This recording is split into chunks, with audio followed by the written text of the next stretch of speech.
क्या आपने कभी सोचा है जब हमारी मृत्यु होती है उस पल हमारे साथ क्या होता है? क्या सच में यमराज के दूत हमें लेने आते हैं या ये सिर्फ एक कहानी है?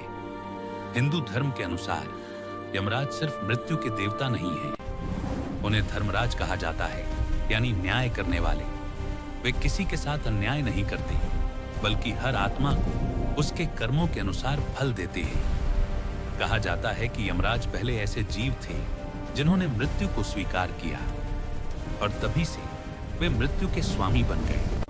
उनका कार्य है धर्मराज, हर जीव के जिसके जीवन हाथ का में यह हिसाब पंख रखना है, और इसमें पृथ्वी उनकी पर सहायता धर्म का करते पालन हैं करती थी। चित्रगुप्त, धर्म जो का हमारे पालन हर श्रेष्ठ छोटे है, बड़े कर्म को स्वर्ग लिखते प्राप्त हैं। करो। अब सोचिए, जब किसी व्यक्ति की मृत्यु का समय आता है तो उसका शरीर धीरे धीरे काम करना बंद कर देता है।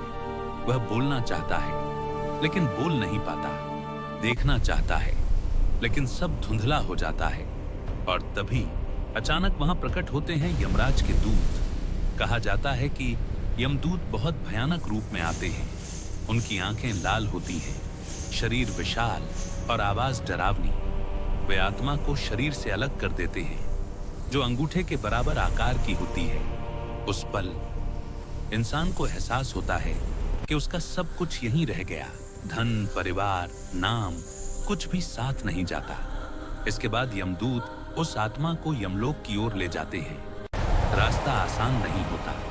गर्म रेत, जलती हवा, अंधकार से भरा मार्ग, जहां आत्मा हर कदम पर दर्द और डर महसूस करती है। अगर जीवन में पाप किए हो तो यमदूत उसे डराते हैं, मारते हैं और उसे उसके कर्मों की सजा याद दिलाते हैं। आत्मा रोती है, चिल्लाती है, लेकिन वहां कोई उसकी मदद करने वाला नहीं होता। वहीं अगर व्यक्ति ने अच्छे कर्म किए हों तो उसके लिए मार्ग थोड़ा शांत होता है और उसे दिव्य रूप में ले जाया जाता है। गरुड़ पुराण में बताया गया है कि यमलोक बहुत दूर है, हजारों योजन की दूरी पर, और आत्मा को वहां पहुंचने में कई दिनों तक कष्ट सहना पड़ता है।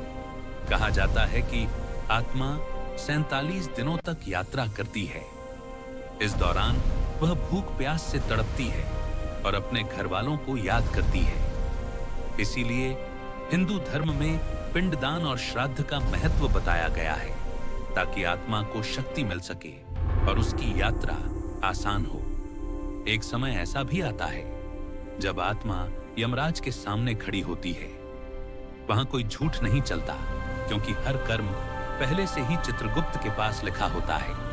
फिर यमराज निर्णय लेते हैं, स्वर्ग या नरक। लेकिन असली सच्चाई ये है, यमराज डराने के लिए नहीं है, बल्कि हमें सही रास्ता दिखाने के लिए है। उनकी पूरी व्यवस्था हमें ये सिखाती है कि हर कर्म का फल मिलेगा, चाहे अच्छा हो या बुरा। इसीलिए जब तक जीवन है हमें अच्छे कर्म करने चाहिए, दूसरों की मदद करनी चाहिए और अपने जीवन को सही दिशा देनी चाहिए, क्योंकि अंत में न पैसा साथ जाएगा, न पहचान। सिर्फ हमारे कर्म ही हमारे साथ होंगे, और जब यमराज सामने होंगे तब वही कर्म हमारा फैसला करेंगे।